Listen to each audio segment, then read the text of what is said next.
before thee, opening till the sun above. Melt the clouds of sin and sadness, drive the dark of doubt, the light of day. All thy works with joy surround thee, earth and heaven reflect thy rays. Stars and angels unbroken praise, field and forest, vale and mountain, flowery.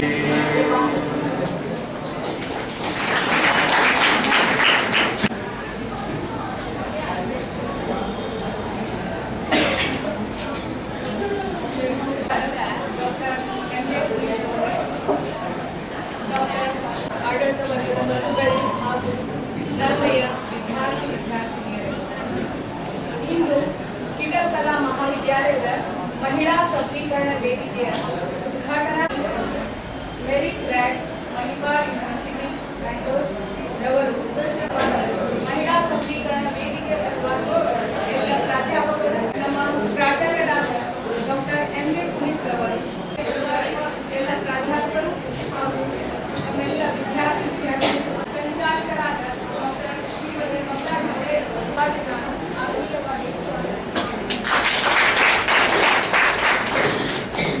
ಹಾಗೂ ನಮ್ಮ ಮಹಿಳಾ ವೇದಿಕೆಯ ಪರವಾಗಿ ಹಾಗೂ ಎಲ್ಲರ ಪರವಾಗಿ ಆತ್ಮೀಯವಾಗಿ ಸ್ವಾಗತಿಸುತ್ತೇನೆ. ಛಾಯಾಚಿತ್ರಧಾರಕರಿಗೂ ಕೂಡ ನಾನು ತುಂಬ ಹೃದಯದಿಂದ ನಮ್ಮ ಮಹಾವಿದ್ಯಾಲಯದ ಪರವಾಗಿ ಹಾಗೂ ಎಲ್ಲ ಪ್ರಾಧ್ಯಾಪಕರ ಪರವಾಗಿ ಹಾಗೂ ನಮ್ಮರಿಂದ ಆಗಮಿಸಿದಂತ ಎಲ್ಲ ಪ್ರಾಧ್ಯಾಪಕ ಬಂಧುಗಳನ್ನು ಕೂಡ ನಾನು ನಮ್ಮ ಮಹಿಳಾ ನಮ್ಮ ಮಹಾವಿದ್ಯಾಲಯದ ಪರವಾಗಿ, ಮಹಿಳಾ ಸಬಲೀಕರಣ ವೇದಿಕೆಯ ಪರವಾಗಿ ಹಾಗೂ ತಮ್ಮೆಲ್ಲರ ಪರವಾಗಿ ಇನ್ನೊಮ್ಮೆ ಸ್ವಾಗತಿಸುತ್ತೇನೆ. ಮತ್ತೊಮ್ಮೆ ಎಲ್ಲರಿಗೂ ಸ್ವಾಗತ, ಸುಸ್ವಾಗತ. Guest to you all. The guest who has arrived today is Kavita Somshekhar, and we are very proud to have her with us. She is the Senior General Manager for HR and Training and Facilities, Merit Track, Bangalore. A student of Little Arts College, she came out with flying colors, being a distinction student throughout. And from there, she moved on to do her MA in Political Science from the Bangalore University, and after which she did her MBA from IGNOU. She is at present working for a PhD from the Jain University, and she moved on to carve a niche for herself in the HR, and today she is the Senior General Manager for HR and Training at Manipal Education and Health Group.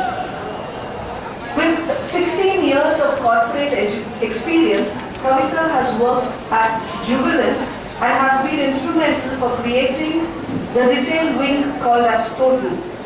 Today, it is a 4,500 staff strong unit. Kavita has also worked at Global Franchise Architects, which is a food retail business from Thailand and which holds various food brands. And she also speaks on women empowerment. Kavita solely attributes her interest in political science to after just talking. She told an anecdote of what happened in the college when she was a student here. There was a competition which was organized. Dr. Puneet has traveled around the world and gathered much information and knowledge, and this has broadened his horizon of understanding. He has served as the syndicate member and also as the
Kannada.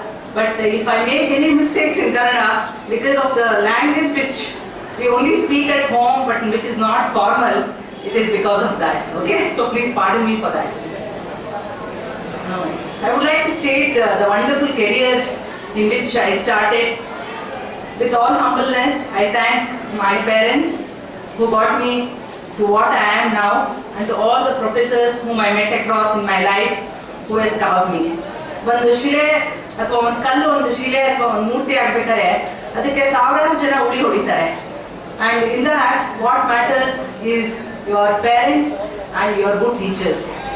ಒಳ್ಳೆಯ ಗುರುಗಳು ಸಿಕ್ಕೋದು ಕಷ್ಟ ಅಂತ ಹೇಳ್ತಾ ಇದ್ರು, but I am very lucky that I have got some of the wonderful teachers in my life. And if I am a political science student and if I am continuing to be doing my PhD in political science, thank Puneet sir. He has always been a source of inspiration. And as I was googling or trying to get his address or phone number, which was not available on the Facebook, I could immediately make out the way he has transformed the entire organization. This educational institution where I studied, today I am very proud to tell that I am a student of this. I have seen vast changes and all of you are very lucky to have somebody guiding you like this. He is truly a visionary. I completely accept and honor what Madam Kamala Davle was talking about. I have seen a lot of changes yesterday, and in fact from yesterday to today, whomever I am meeting across, my conversation is about how the transformation has happened at Kittle. I thank women empowerment. The lot of confusions or things what you are undergoing, we also underwent in the same way. Whether to take what subject, should we go in this path or what it is. But I think that was, as I spoke earlier, Puneet sir guided us in the way in which we wanted to go. I am pursuing in public policy, and the efforts and motivation which somebody gives you matters a lot in your life. So please grab this opportunity. You are in one of the wonderful institutes, and I think you should make complete use of it. Empowerment ilva ಅಥವಾ ಪ್ರಪಂಚದಲ್ಲಿ ಎಲ್ಲ ಕಡೆನೂ are they the same? Yes, they are the same everywhere. I think it is not related to culture, it is not related to history. ಹಿಂದಿನ ಕಾಲದಲ್ಲಿ ರಾಜರಿಗೆಲ್ಲ 100 ಜನ ಹೆಂಡತಿಯರಿದ್ರು ಅಂತಂದರೆ ಇದ್ರು, but each one empowerment is defined in a very different way. So what is empowerment and how did it begin? Women upliftment ಮತ್ತೆ women and social welfare schemes. Indira Gandhi took up some projects where she wanted to bring about changes among the women community. All these things are there, but beyond that, let's forget all the schemes which are there in the government. Let's forget what politicians want to do for us or what somebody else want to do for us. What is that which we want to do for ourselves? Now namagoskara ಏನು ಮಾಡ್ಕೋಬಹುದು? So that is what I want to touch upon today. I have given few statistics which talks about how women are. You can go through the slides also. Out of the 1.3 billion population which is there in absolute poverty, ಬಡತನದ ಗೆರೆ ಅಂತ ಏನು ಹೇಳ್ತೀವಿ ಅದರ ಕೆಳಗೆ, in that 70% are women. I mean these are hardcore statistics and facts, and this poverty doesn't mean that there is scarcity of education or what. I am talking about those things. So what are these facts? Facts are accompanied by whatever has been globally accomplished norms. In that the overgrowing majority is women. ಈಗ ನೀವು ಯಾವುದೇ ಕ್ಷೇತ್ರದಲ್ಲಿ ನೋಡಿದ್ರೆ, especially for in the lower jobs, manual jobs, you can see a lot of women getting employed into it. But does it provide them an income which can sustain? No. Because there are a couple of reasons which are added to it.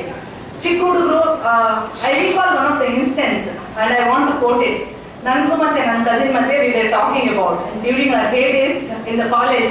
You want to debate anything under the sun. So he started telling who's going to be profitable for the family. Nana, Neena. So he told ನಾನು ಯಾವಾಗಲೂ plus ನೀನು ಯಾವಾಗಲೂ minus. ಯಾಕಂತಂದ್ರೆ ನೀನು ಹುಡುಗಿ ನೀನು ಮದುವೆ ಮಾಡ್ಕೊಂಡು ಹೋಗ್ಬಿಡ್ತೀಯಾ, ನೀನು ದೌರಿ ಕೊಡ್ಬೇಕಾಗುತ್ತೆ, ನೀನು ಅದು ಮಾಡಬೇಕಾಗುತ್ತೆ. So at the end of the day, you are a negative balance in your father's account, whereas I am a positive account. Today, I stand proudly and thank all my stars and all those who influenced me in my life. that I am a positive account. I can proudly tell that I am a positive account. Yeah. So this is how things have shaped up in life. And what is the core of everything? It's education. Nothing beyond that. If somebody is educated, you can move ahead in life, gain the financial security, economic stability, and also become a matured person where you feel there is no difference between man and woman. Ultimately, you both join your hands together to become or do some value addition for the society. ಯಾರು ಹೆಚ್ಚು ಯಾರು ಕಡಿಮೆ ಅನ್ನೋದು important ಅಲ್ಲ ಇಲ್ಲಿ. ನಾವು ಹೇಗೆ ನಮ್ಮ ವ್ಯಾಲ್ಯೂ ಅಥವಾ ನಮ್ಮ ಮೌಲ್ಯಗಳನ್ನು ಇಟ್ಕೊಂಡ್ಬಿಟ್ಟು ಜೀವನದಲ್ಲಿ ಮುಂದುವರಿತೀವಿ ಅನ್ನೋದು that is very important. So these are all some of the figures which I am talking about.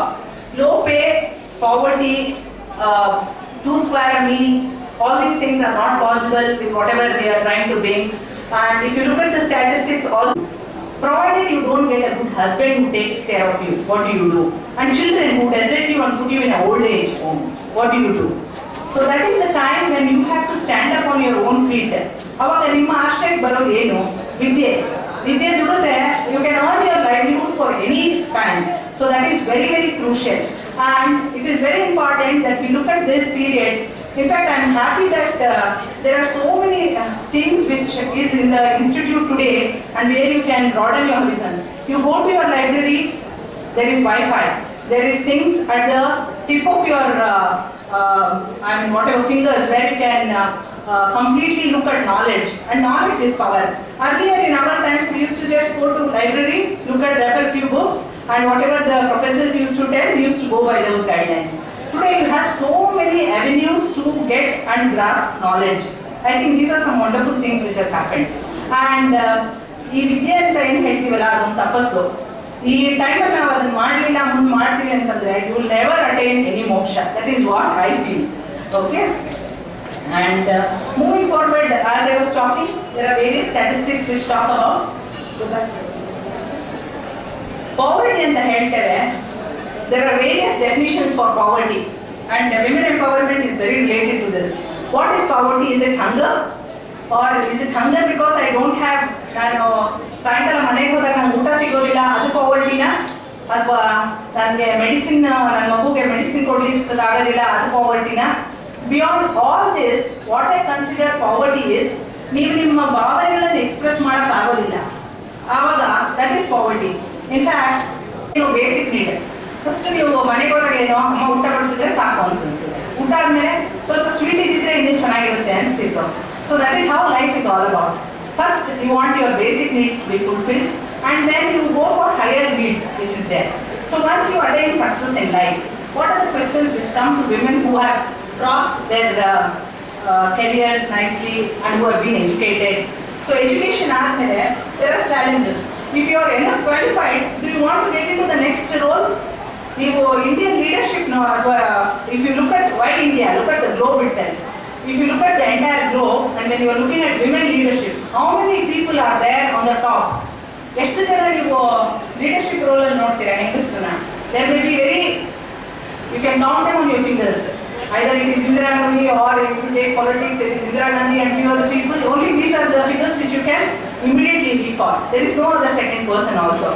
In fact, ನಾವು ವರ್ಕ್ ಮಾಡ್ತಾ ಇರೋ MNC ತರದಲ್ಲಿ they are talking about bringing 50% of women into the organization itself. So the board should consist of equal number of women. Women should have, and women has a lot of responsibilities. Education, marriage, your kids. So once your marriage happens, your career will break. Once your kids happen, your career will break. That's why somebody is doing, in fact, a very interesting study on what I call as the snake and ladder career prospect ಅಂತ ಹೇಳ್ತಾರೆ. ಮೇಲೆ ಹೋಗ್ತಾರೆ, ಇದಕ್ಕಿದ್ದಾಗೆ ಕೆಳಗೆ ಬಂದ್ಬಿಡ್ತಾರೆ. ಏನ್ ಕಾರಣ? ಮಕ್ಕಳನ್ನ ಯಾರು ನೋಡ್ಕೋಬೇಕು? Very true. That is why there are a lot of organizations which are very progressive in thinking and which have brought up things like you can bring your kid into the organization, there is a crush. So you needn't have to worry about it. Leave your kid in the crush, we will take care of you. Because you possess that intelligence or the capability to contribute to the organization, we are giving all these facilities. So can find out what is that which motivates you, which brings you. ಓದಲೇಬೇಕು ಅದೇ ಬೇಕು ಅಂತಲ್ಲ. ಎಷ್ಟೊಂದು ಜನ they may not be very good at studies but they will be good at something. So use that particular strength of yours as your positive trend. ಎಲ್ಲರೂ ಚಟ್ಟೆ India film ನೋಡಿದ್ದೀರಾ ಅನ್ಸುತ್ತೆ. So in that 11 students were there, athletes, each one had a trait, right? And Shah Rukh Khan is the one who identified what trait each one had. And you know who is Shah Rukh Khan here? It's your professors who are there. So each one will identify what you are good at, and they will try to tell you that you go in this path. And that is how you need to shape your career or your life. Be psychologically, financially empowered to lead the life. That is what empowerment is all about. So what I would say is, you are confident of doing a lot of things. And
ಸಬಲೀಕರಣ ಕೇಂದ್ರದಿಂದ ಏನು ಕಾರ್ಯಕ್ರಮ ಹಮ್ಮಿಕೊಂಡಿದ್ದೀವಿ ಆ ಕಾರ್ಯಕ್ರಮದ ಮುಖ್ಯ ಅತಿಥಿಗಳಾಗಿರುವಂಥ ಅದು ಈ ಮಹಾವಿದ್ಯಾಲಯದ ಇಂದಿನ ವಿದ್ಯಾರ್ಥಿನಿ ಹಾಗೂ ಸಂಪೂರ್ಣ ಸಬಲೀಕರಣ ಹೊಂದಿರುವಂಥ ಮೇಡಮ್ ಕವಿತಾ ಸೋಮಶೇಖರ್ ಅವರೇ ಹಾಗೂ ವೇದಿಕೆ ಮೇಲಿರುವಂಥ ಮಹಿಳಾ ಸಬಲೀಕರಣದ ಸಂಚಾಲಕರಾದಂಥ ಡಾಕ್ಟರ್ ಸಮ್ರಾಟ್ ಅವರೇ ಹಾಗೂ ವಿದ್ಯಾರ್ಥಿ ಮಂಡಳದ ಕಾರ್ಯಾಧ್ಯಕ್ಷರಾದಂಥ ಡಾಕ್ಟರ್ ಕವಿತಾ ಅವರೇ ಹಾಗೂ ವಿದ್ಯಾರ್ಥಿ ಪ್ರತಿನಿಧಿಗಳೇ, ನನ್ನ ಪ್ರೀತಿಯ ಸಹೋದ್ಯೋಗಿಗಳೇ ಹಾಗೂ ಇಲ್ಲಿರುವಂಥ ಎಲ್ಲ ವಿದ್ಯಾರ್ಥಿ ಮಿತ್ರರೇ, ಮುಖ್ಯ ಕೆಲವು ಸತ್ಯ ಮಾತಾಡುವಾಗ ಕಷ್ಟ ಅನಿಸ್ತದೆ. ಕೆಲವೊಂದು ಮಾತಾಡೋದು ಭಾಳ ಈಜಿ ಅನಿಸ್ತದೆ, ಕೆಲವು ಸತ್ಯ ಮಾತಾಡೋದು ಕಷ್ಟ ಅನಿಸ್ತದೆ. ಯಾಕಂದರೆ ಕೆಲವು ಮಾತುಗಳು ಭಾವನಾತ್ಮಕವಾದಾಗ ಮಾತಾಡೋದು ಅದು ಹೃದಯ ತುಂಬಿ ಬರುವಂಥದ್ದಾಗುತ್ತೆ. ಮುಖ್ಯ ನಾನು ಮಂಡೇ ಬೆಂಗಳೂರಿನಲ್ಲಿದ್ದೆ, ಒಂದು ಕೇಸ್ ಇತ್ತು, ಅದಕ್ಕೆ ಅಟೆಂಡ್ ಆಗ್ಲಿಕ್ಕೆ ಹೋಗಿದ್ದೆ. ಬೆಳಿಗ್ಗೆ ಒಂದು ಫೋನ್ ಕಾಲ್ ಬಂತು, ಮುಖ್ಯ ನಂಬರ್ ಇತ್ತು, ನಾನು ರೂಮ್ನಲ್ಲಿದ್ದೆ, ಅದು ಫಂಡ್ ಹಾಲ್ನಲ್ಲಿ ಇಟ್ಟಿದ್ದೆ ಬೆಂಗಳೂರಿನಲ್ಲಿ. ನಾನು ಎತ್ತಿರಲಿಲ್ಲ. ಮೇಡಮ್ ಕವಿತಾ ತನ್ನ ಒಂದು ಪರಿಚಯನ ಮಾಡಿ 92 ಬ್ಯಾಚ್ನಲ್ಲಿ ನಾನು ಬಂದರು. ನಾನು ಇದನ್ನು ಭೇಟಿ ಆಗಬೇಕು, ಅದಕ್ಕೋಸ್ಕರ ನಾಳೆ ಕಾಲೇಜಿಗೆ ನಾನು ಬರ್ತೀನಿ, ನೈಟ್ ಇದೆ, ನನಗೆ ಟೈಮ್ ಕೊಡಿ ಅನ್ನುವಂಥ ಮಾತಾಡ್ತೀನಿ. ನಂತರ ಭಾಳ ನೆನೆಸ್ಕೊಂಡೆ ಯಾರಿರ್ಬೋದು ಅಂತ. ಹಲವು ಜನ ವಿದ್ಯಾರ್ಥಿಗಳು ಬಂದವರು. ನಂತರ ನೆನಪು ಹೇಳಿರ್ತೀನಿ. ನಂತರ ನಾನು ಸಾಯಂಕಾಲ ಸುಮಾರು 4 ಗಂಟೆಗೆ ವಿಷಯ ವಯಸ್ಸಾದ್ರೂ ನಾವು ನಂತರ ಹಲವು ವಿಷಯಗಳ ಚರ್ಚೆ ಆದ್ವು. ಅವರು ಒಂದು ಕ್ಲಿಪ್ ಮಾಡಿ ಒಂದು ಮಟೀರಿಯಲ್ಸ್ ಕೊಟ್ಟಿದ್ದಾರೆ, ಇದು ನೋಡಿ ಸರ್ ನಾಳೆ ನಾನು ಬರ್ತೀನಿ ಡಿಸ್ಕಸ್ ಅಂತೇಳಿ. ಒಟ್ಲೆ ಭಾಳ ಹೊತ್ತು ನಾನು ಕೂತ್ಕೊಂಡಿದ್ದೆ, ಮಾತಾಡಿದ್ದೆ ಎಲ್ಲ. ನಂತರ 1:50 1:30 ಹೋದಾದ್ಮೇಲೆ ತೆಗೆದು ನೋಡ್ತಾ ಇದ್ದೆ, ಸರ್ ಇದನ್ನ ರೆಫರ್ ಮಾಡಿ ನೋಡಿ ಅಂತೆ. ಸೊ ಅದನ್ನೆಲ್ಲ ತೆಗೆದಾಕಿದ್ಮೇಲೆ ಸ್ಟ್ಯಾಟಿಸ್ಟಿಕ್ ಮುಂದೆ ಮಣಿಪಾಲ್ ಎಜುಕೇಷನ್ ಇನ್ಸ್ಟಿಟ್ಯೂಷನ್ ಬಗ್ಗೆ ಬಂತು. ಸೊ 1 by 1 ನೋಡ್ಕೊಂಡು ಹೋಗೋದು ನನಗೆ ಆಶ್ಚರ್ಯ ಅನಿಸ್ತಾ ಇದೆ. 2 ಮೆಡಿಕಲ್ ಕಾಲೇಜ್ಗಳು, ನಂತರ 3 ನರ್ಸಿಂಗ್ ಕಾಲೇಜ್ ಮತ್ತು 1 nursing school, engineering college, pharmaceutical college, architecture, ಅಷ್ಟೊಂದು ವಿಶ್ವವಿದ್ಯಾಲಯಗಳು. Mostly doctor Kamala Dole introduce ಮಾಡೋದಂದ್ರೆ ಸುಮಾರು 4,500 ಜನ ಅಲ್ಲಿ ವರ್ಕ್ ಮಾಡ್ತಾರೆ. ಸೊ 4,500 ಜನರಿಗೆ ಒಂದು ದಿಕ್ಸೂಚಿಯಾಗಿದೆ. ಮೋಸ್ಟ್ಲಿ ನನಗೆ ಇನ್ನೂ ನೆನಪಿದೆ, ಅವ್ರು ಇಲ್ಲಿರುವಾಗ ಮೋಸ್ಟ್ಲಿ ಅವ್ರದ್ದೊಂದು ಟೀಮ್ ಇತ್ತು, ಒಂದು 10 ಮಂದಿ ಗ್ಯಾಂಗ್ ಇತ್ತು ಅನಿಸ್ತದೆ. ಮೋಸ್ಟ್ಲಿ ಎಲ್ಲರೂ ಒಳ್ಳೆಯ ಪ್ರತಿಭೆ ಇದ್ದಿದ್ದವರು, ಎಲ್ಲರೂ ಒಳ್ಳೆಯ ರೀತಿ ಲೈಫ್ನಲ್ಲಿ ಸೆಟ್ಲ್ ಆದವರಿಲ್ಲ. ಸೊ ಇವತ್ತು ಖುಷಿ ಅನ್ನಿಸ್ತದೆ. ಯಾಕಂತ ಹೇಳಿದ್ರೆ ನೀವು ಇವತ್ತು ಇಲ್ಲಿ ಕೂತ್ಕೊಂಡಿದ್ದೀರಿ, ಮುಂದೆ ಭವಿಷ್ಯತ್ ಕಾಲದಲ್ಲಿ ನೀವು ಏನಾಗ್ತಿರೋ ನಮಗೂ ಗೊತ್ತಿಲ್ಲ. ಬಟ್ ಪ್ರಯತ್ನ, ಪ್ರತಿಭೆ ಹಾಗೂ ನಂಬಿಕೆ ಇವು ಮೂರನ್ನು ಇಟ್ಕೊಂಡು ನೀವು ಮುಂದೋದಾಗ ಯಶಸ್ಸನ್ನು ಮಾಡಲಿಕ್ಕೆ ಸಾಧ್ಯತೆ ಇದೆ ಅಂತ ಹೇಳಿ. ಸೊ ಸಾಧನೆ ಇವರು ಮಾಡಿದ್ದಾರೆ. ಯಾಕಂದರೆ ವಿದ್ಯಾರ್ಥಿ ದೇಶದಿಂದಲೂ ಇವರಲ್ಲಿ ಪ್ರತಿಭೆಗಳಿತ್ತು. And very good discipline and very neat dress and writing ಆಯಿತು, ಕ್ಲಾಸ್ ಅಟೆಂಡ್ ಆಯಿತು, ಎಲ್ಲ ವಿಷಯದಲ್ಲಿ ಒಂದು ತಮ್ಮದೇ ಆದಂಥ ಒಂದು ಐಡೆಂಟಿಫಿಕೇಶನ್ ಇಟ್ಕೊಂಡಂಥವ್ರು ಮೇಡಮ್ ಕವಿತಾ. ವಿದ್ಯಾರ್ಥಿ ದೇಶದಿಂದಲೇ ಇದು ಪ್ರಾರಂಭವಾದಾಗ ಇವು ಮುಂದೆ ಲೈಫ್ನಲ್ಲಿ ಬೆಳೆದು ದೊಡ್ಡ ವ್ಯಕ್ತಿಗಳನ್ನಾಗಿ ಅದು ಮಾಡ್ತೀವಿ. ಸೊ ಮಕ್ಕಳು ಅವರು ಒಂದು ಮಾತನ್ನು ಹೇಳಿದ್ರು, ಐ ಆಮ್ ಎ ಮೆಂಟರ್ ಅಂತ. ನಾನು ಎಷ್ಟು ಮೆಂಟರ್ ಅನ್ನೋದನ್ನ ನಾನು ಅವಲೋಕನೆ ಮಾಡ್ಕೊಳ್ತೀನಿ, ಹೌದು ಅನ್ನೋದನ್ನು ನಾನು ಮಾಡ್ಕೊಳ್ತೀನಿ. ಮೋಸ್ಟ್ಲಿ ನಮ್ಮಲ್ಲಿರುವಂಥ ಪಾಸಿಟಿವ್ಗಳನ್ನು ವಿದ್ಯಾರ್ಥಿಗಳು ತಗೊಂಡಾಗ ಅವ್ರ ಜೀವನದಲ್ಲಿ ಬೆಳೀತಾರೆ. ಹೀಗಾಗಿ ಪಾಸಿಟಿವ್ ವಾಸ್ತವಿಕತೆ ಅಂಶ ಏನಿದೆ ಭಾಳ ಮುಖ್ಯ. ಅವ್ರು ಮಾತಾಡುವಾಗ ಹೇಳ್ತಾರೆ ವ್ಯಾಲ್ಯೂ, ಮೌಲ್ಯ. ಜೀವನದಲ್ಲಿ ಮೌಲ್ಯಗಳಿರುತ್ತೆ, ಸಿದ್ಧಾಂತಗಳಿಲ್ಲ ಅಂತ ಹೇಳಿದ್ರೆ ನಾವು ಬೆಳೆದು ಬರಲಿಕ್ಕೆ ಸಾಧ್ಯನೇ ಇಲ್ಲ. ಒಂದು ಮೌಲ್ಯ, ಒಂದು ಸಿದ್ಧಾಂತ ನಮ್ಮನ್ನು ಬಹಳ ಎತ್ತರಕ್ಕೆ ತೆಗೆದುಕೊಂಡು ಹೋಗ್ತದೆ. ಸೊ ಅದು ಸತ್ಯವಾದ ಮಾತು ಅಂತ ಹೇಳಲಿಕ್ಕೆ ಇಷ್ಟಪಡ್ತೀವಿ. ಒಂದು ಕೋಟ್ ಮಾಡಿಲ್ಲ, ಆದರೆ ರಾಜೀವ್ ಗಾಂಧಿ ಅವರಿಗೆ ಇವತ್ತು ನಾವು ನೆನೆಸ್ಕೊಳ್ಬೇಕು. ಸಂಸತ್ತಿನಲ್ಲಿ ಓಪನ್ ಆಗಿ ಹೇಳಿದ್ರು, ಅವ್ರು ಏನಂತ ಹೇಳಿದ್ರೆ, ಭಾರತದಲ್ಲಿ nearly 47% of the people they are living under the below poverty line. 47% ಭಾರತೀಯರ ಜನಸಂಖ್ಯೆಯಲ್ಲಿ ಬಡತನ ಎನ್ನುವಂಥ ರೇಖೆಗಿಂತ ಕೆಳಗದ they won't get a square meal a day.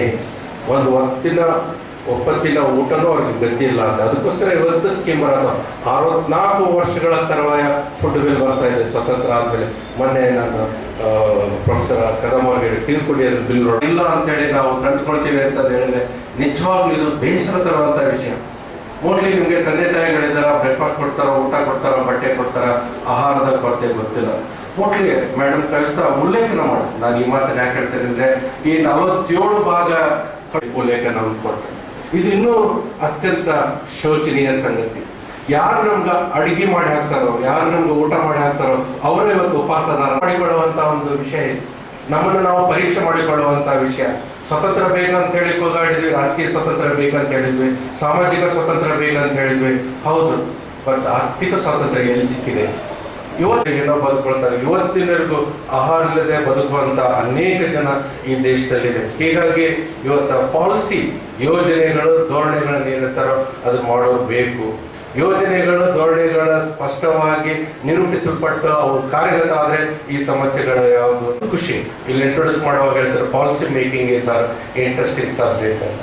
ನಿಜವಾಗ್ಲೂ ನಾವು ಇವತ್ತೇ ಧೋರಣೆಗಳನ್ನು ನಿರೂಪಿಸೋದು ಆಗಬೇಕಾದ್ರೆ ನಮಗೆ ಬಹಳ ಶ್ರೇಷ್ಠ ಬರ್ತದೆ. ಯಾಕಂದ್ರೆ ಜನರ ಜೀವನವನ್ನೇ ಪರಿವರ್ತಿಸುವ ಒಂದು ಅಂಶ ನಮ್ಮ ಕೈಯಲ್ಲಿ ಬರ್ತದೆ. ಅದೇ ಬರೋದಿಲ್ಲ. ಮೋಸ್ಟ್ಲಿ ನಿನ್ನೆ ಅವ್ರು ಹೇಳ್ತಾ ಇದ್ದಾರೆ, ಇಲ್ಲ ನಮ್ಮ ಈ ಕಾರ್ಪೊರೇಟ್ ಚೇರ್ಮನ್ ಈ ವರ್ಕ್ ನನ್ಗೆ ಕೊಟ್ಟಿದ್ದಾರೆ ಅನ್ನುವಂಥದ್ದು. ಮೋಸ್ಟ್ಲಿ ಅವ್ರು ಹೇಳುವಾಗ ಕೇಳಿಸ್ಕೊಳ್ತಾ ಇದ್ದೆ. ಮೋಸ್ಟ್ಲಿ ನನ್ನ ಅನಲೈಸಿಸ್, ಹೌದು, ಇವರಿಗೆ ಈ ಒಂದು ಸಮಸ್ಯೆಯನ್ನು ಬಗೆಹರಿಸಿಕೊಳ್ಳಲಿಕ್ಕೆ ಬುದ್ಧಿಶಕ್ತಿ ಇದೆ. ಮೋಸ್ಟ್ಲಿ ಇವ್ರಿಗೆ ಕೊಟ್ಟರೆ, ಇವರು ಸರಿಯಾಗಿ ಮಾಡಿಕೊಟ್ರೆ ನಮ್ಮ ಕಾರ್ಪೊರೇಟ್ನಲ್ಲಿ ಬಹಳಷ್ಟು ಜನರಿಗೆ ಅನುಕೂಲ ಆಗ್ತದೆ, ನಾವು ಇನ್ನೂ ಹೆಚ್ಚಿಗೆ ನಾವು ಮುಂದೆ ಹೋಗ್ಬೋದು ಅನ್ನುವಂಥ ಮಾತನ್ನ ಅವ್ರು ತಿಳ್ಕೊಂಡಿರು ಅಂತ ನಂಬಿಕೆ. ಹೀಗಾಗಿ ಒಂದು ವಿಶ್ವಾಸ ಆ ವಿಶ್ವಾಸದಲ್ಲಿ ಅವರು ಯಶಸ್ವಿಯಾಗಲಿ ಅಂತೇಳಿ ಬಯಸ್ತೇವೆ. ನಂತರ ಈ ವುಮನ್ ಸಬಲೀಕರಣದ ಬಗ್ಗೆ ಅನೇಕ ಅಂಶಗಳು. ಶಿಕ್ಷಣ ಅತಿ ಅವಶ್ಯಕ. ಹೌದು, ಶಿಕ್ಷಣ ಅತಿ ಅವಶ್ಯಕ. ಆದ್ರೆ ಇವತ್ತಿನ ಒಂದು ಶಿಕ್ಷಣ ಏನಾಗಿದೆ ಅಂತ ಹೇಳಿದ್ರೆ ಕೆಲವು ಸತ್ಯ ಬೇಜಾರು ಅನ್ನಿಸ್ತದೆ. ವಾಸ್ತವಿಕ ಶಿಕ್ಷಣ ಇಲ್ಲ. ಏನೋ ಒಂದು ಡಿಗ್ರಿ ತಗೊಳ್ಬೇಕು, ಏನೋ ಕಾಲೇಜಿಗೆ ಹೋಗ್ಬೇಕು, ಏನೋ ಒಂದು ಜೀವನಕ್ಕೆ ಒಂದು ಶಿಕ್ಷಣ. ಆಗಲ್ಲ. ಶಿಕ್ಷಣ ಅನ್ನುವಂಥದ್ದು ಕೇವಲ ಸರ್ಟಿಫಿಕೇಟ್ ತಗೊಳ್ಳೋದಲ್ಲ, ಜೀವನದ ಮೌಲ್ಯಗಳು, ವಾಟ್ ಇಸ್ ಸೇ, ಮೌಲ್ಯಗಳು.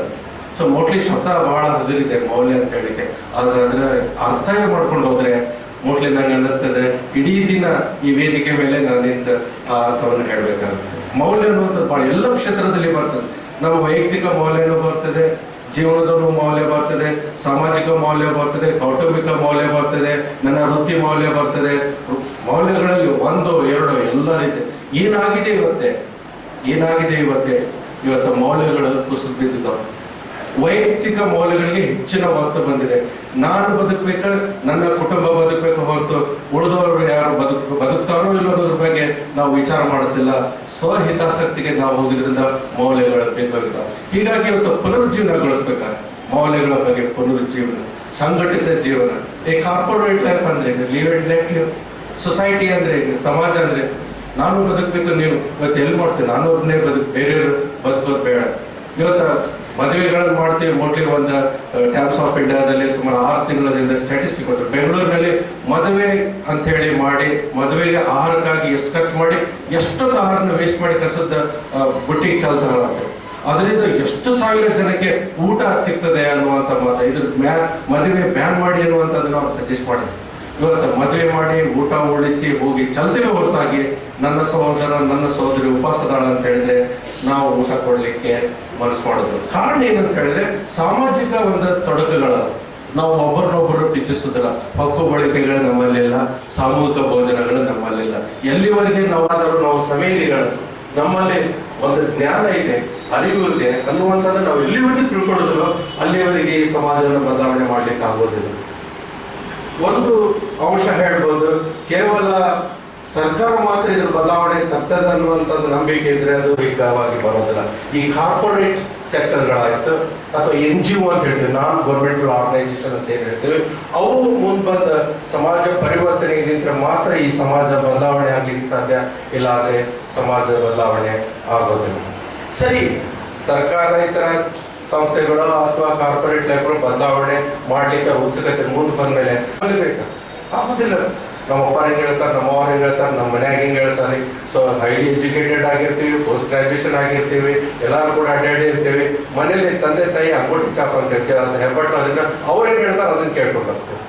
ಅನಾಲಿಟಿಕ್ ಮೈಂಡ್ ಇಲ್ಲ ನಮ್ಮ ಕಡೆ, ವೈಜ್ಞಾನಿಕ ಮನೋಭಾವನೆ ಇಲ್ಲ.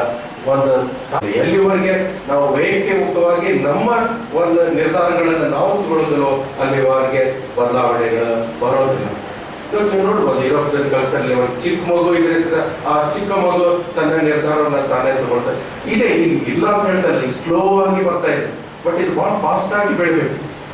ತಮ್ಮ ನಿರ್ಧಾರವನ್ನ, ತಮ್ಮ ಭಾವನೆಗಳನ್ನ, ತಮ್ಮ ಜೀವನದ ಅಭಿವೃದ್ಧಿಯನ್ನ ತಾವು ಬದಲಾವಣೆ ಮಾಡ್ಕೊಳ್ಬೇಕು ಅನ್ನೋಂಥ ದೃಢ ಸಂಕಲ್ಪ ಬಂದಿದಾಗ ಮಾತ್ರ ಬದಲಾವಣೆ ಬರ್ತದೆ. ಇಲ್ಲ ಅಂದ್ರೆ ಬದಲಾವಣೆ ಬರುತ್ತೆ. ಇವತ್ತು ನೋಡ್ತೀವಿ ಎಷ್ಟೋ ಸತ್ಯ ಗಂಡನು ಎಜುಕೇಟೆಡ್ ಇರ್ತಾಳೆ, ಹೆಂಡತಿನ ಎಜುಕೇಟೆಡ್ ಇರ್ತಾಳ. ಕೆಲವು ಸತ್ಯ ಗಂಡ ಲೋವರ್ ಕೇಡರ್ ನಲ್ಲಿ ಇರ್ತಾಳ, ಹೆಂಡತಿ ಹೈಯರ್ ಕೇಡರ್ ನಲ್ಲಿ ಇರ್ತಾಳ, ಅಥವಾ ಗಂಡ ಲೋಡ್ ಇರ್ತಾರೆ, ಇಬ್ರು ಈಕ್ವಲ್ ಅಲ್ಲಿ ಇರ್ತಾರೆ. ಆದ್ರೆ ಮತ ಹಾಕುವಾಗ ಹೋಗಿ ಹೆಂಡತಿ ಗಂಡ ಕೇಳ್ತಾರೆ ಯಾವ ಪಾರ್ಟಿ ವೋಟ್ ಹಾಕ್ಲಿದೆ. ಪ್ರತಿಯೊಂದು ಗಂಡನ ಕೇಳಿ ಮಾಡ್ತಾರೆ, ಸ್ವತಃ ನಿರ್ಧಾರ ತಗೊಳ್ಳೋದಿಲ್ಲ. ಯಾಕೆ ಇದಂತ ಅದು ಬದಲಾವಣೆ ಹೋಗಿ ಇವತ್ತು ವ್ಯಕ್ತಿ ಸಾಮ್ರಾಜ್ಯ ಬರೋದಿಲ್ವೋ ಅಲ್ಲಿವರೆಗೆ ಬದಲಾವಣೆ ತರಲಿಕ್ಕೆ ಆಗೋದಿಲ್ಲ.